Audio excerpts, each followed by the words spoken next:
Hey guys, Josh Peoples here with All Purpose Horsemanship. So this will be session number 3 with Capone. You can see him over there.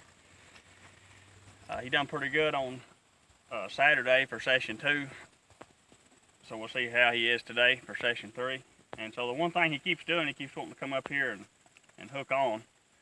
And so this horse has been known to be pretty difficult. He's kicked a few people. He has struck a few people. And he's been kicked out of the prison camp in Colorado for the BLM because he is a Mustang, and so he was part of that program, but they kicked him out because he was just a little bit too difficult for them to handle. And so we're going to get started with him.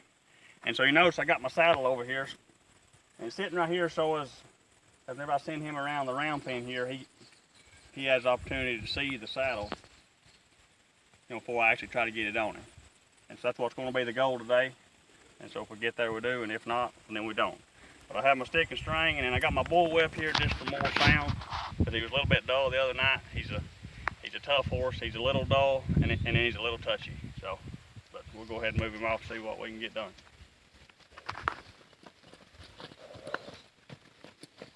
All right, so he wants to trot, so I'm going to go ahead and ask him to lope.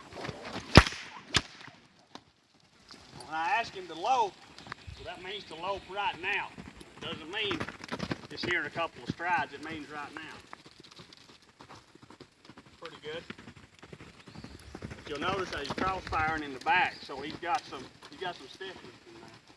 So we'll drop him back to a trot. Go up again.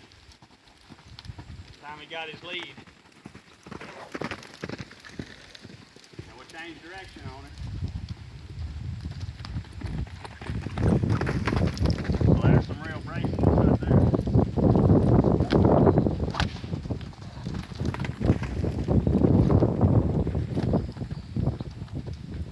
You notice he's kind of running around here with his head up. He's in a real dominant posture. So he's got to get submissive before he gets to come in. That's how this works. Drop him to a trot. Go back up again.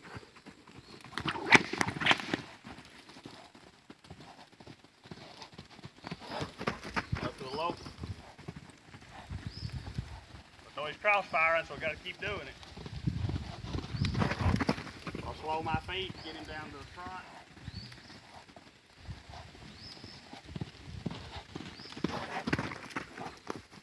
Go up again. There we go. By the time he got his lead, so I'll back off, just give him a second.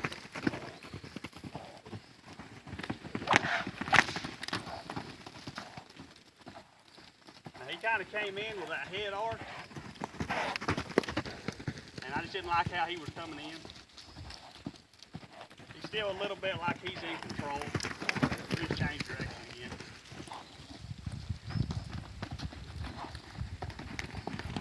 And I don't want him to turn towards me. I want him to turn away from me. I want him to yield to pressure.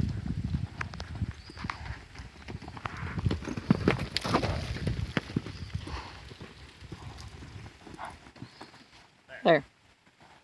But whenever he turned away from me, then I back off, give him a second, let him think about that.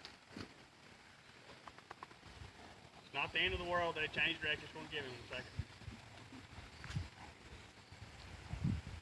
But he's not to come in. So you better stop right there. I'm not giving him the invitation to come in.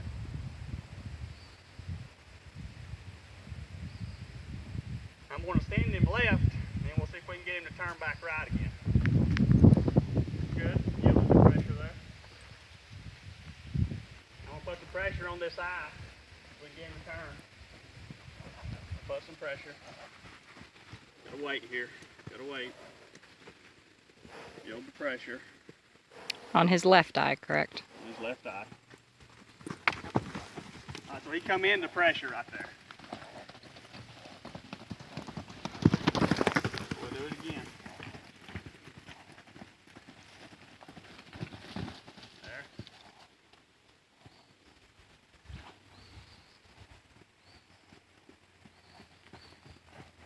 Push on this eye again. Pushing. Good. There you go. I'm not going to let him turn again. He turned one time, I'm not going to let him turn again. Now he still doesn't really want to come in because he doesn't want to come in on my terms. He still thinks that, well, you know, I'm not ready to hook on yet, so when I'm ready, I'll come in. That's not how it works. Hello? Moving out much better than he was last Friday. Well, I put some pressure on this eye. On his right eye, correct? On his right eye. Yeah. That's a lot nicer. Pretty good. Now we'll go up to the low. Good.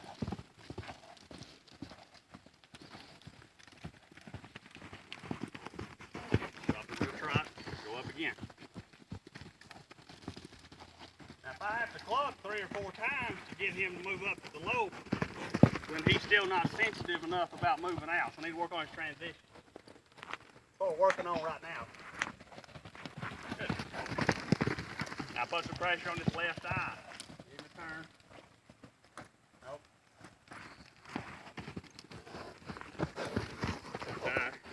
There. So that time he walked off, so this also gives him an opportunity to see me from his left and his right eye.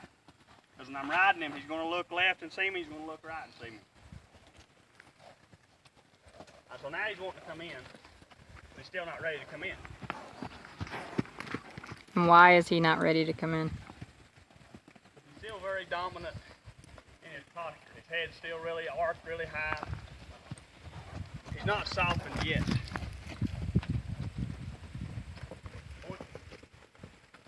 Now this horse has hurt several people, so he is dangerous. He's kicked a few. Put some pressure on this eye, the right eye. See, he's kind of running through that pressure right now. Turn. That was better.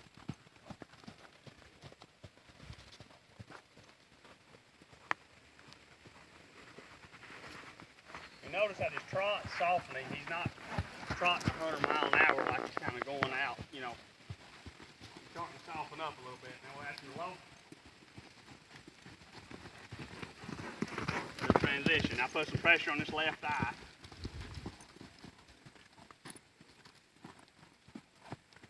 Left eye to turn. Good.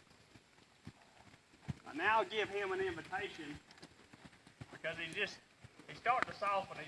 He doesn't have the little jolt that he's been having on every change of direction. When we first started, he was just real jerky in his movement. So when we come around over here, I'll give him an offer if he wants to come in. So I'll offer for him to come in. But now he better stop. So he better stop. So he better look at me and he better stop. He stays out there. He's still not ready to come in yet. I love the bubble. So if I want him, well then I will go to him. But see how he keeps on trying to come in? See, that's a form of pushing it. Well, he just learned how to do this here exercise, hooking on, all this stuff. He learned to do that really bad. So if I need him, well then I would lean back or maybe take a step back to draw him. But I don't need him. So when I'm forward, he needs to stop. So you're working on him reading your body language. Yeah, that's what he's doing, reading body language. So if I want him to come closer, I'm going to walk this way through his hip. And so he's walking forward, he's not untracking the hind quarters. There's the hind tank. Now we'll go this way. Untrack the hind quarters, that was a forward step. This one's the hind quarters. He's still forward. Still forward. There's the hind tank. Now I'll pet him. You notice his head's getting a little lower. He's relaxing a little bit. Move the hind quarters this way. Hind quarters. Move the hind quarters back this way.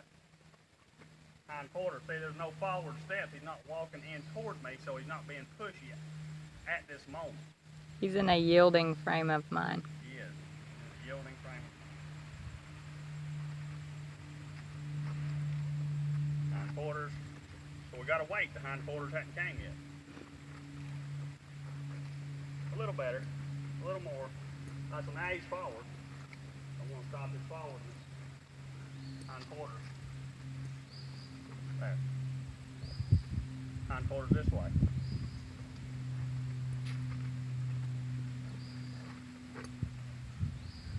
Now, I want this to feel good. I want him to learn how to be petted on. He didn't know how to be petted on Friday.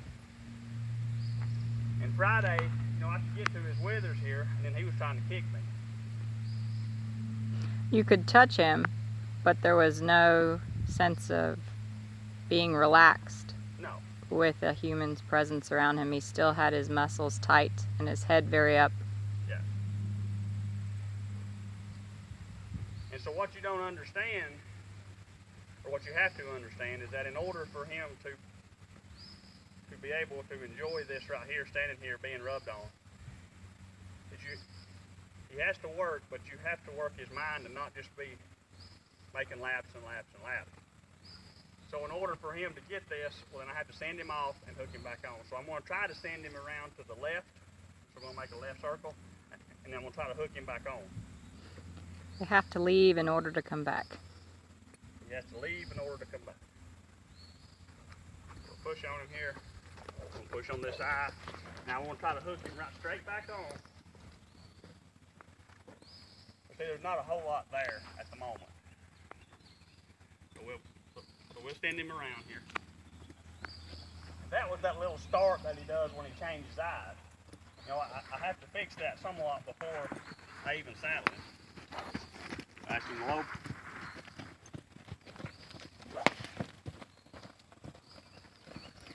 A lot better with not crossfiring now. Much better.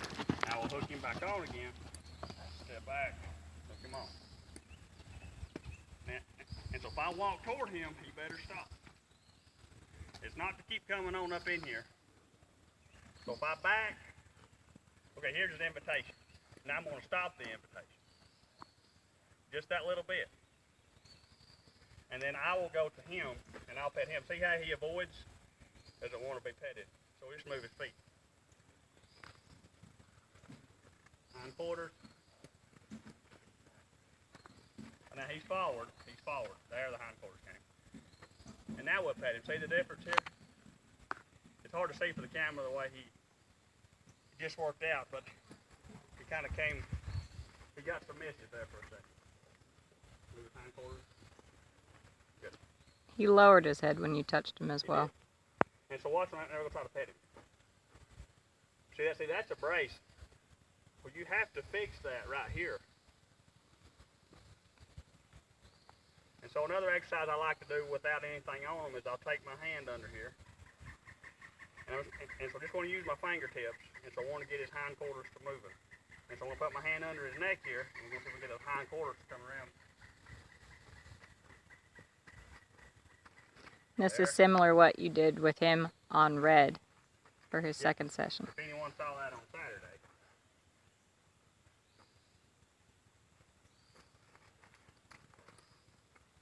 You see the brace here that's kind of starting here.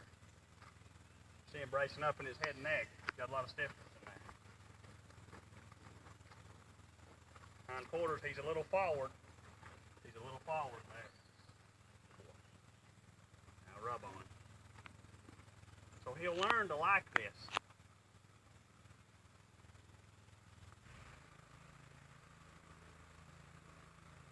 And I'm not going to get too far back there because I'm not asking for trouble. I know there's a hole.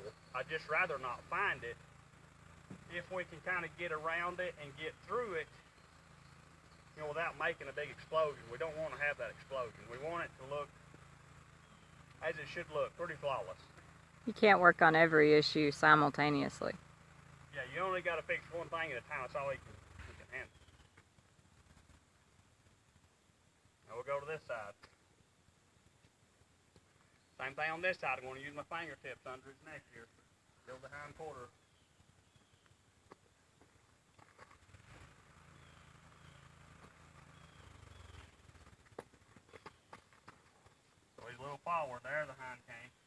So each time that the hindquarters moved, when I released my finger pressure.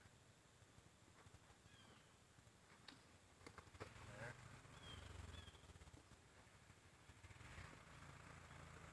This is an exercise that doesn't look like very much to the human, but to the horse, this is very basic, teaching him about pressure and release. Now we'll rub on him here.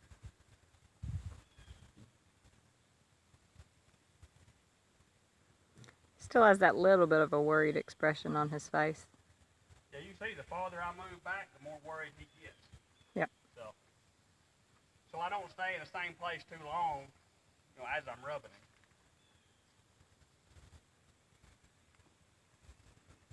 So I go back to where he's not comfortable, but then I come back up here where he is comfortable. You're building his tolerance, correct? Yeah. They're building his confidence in me.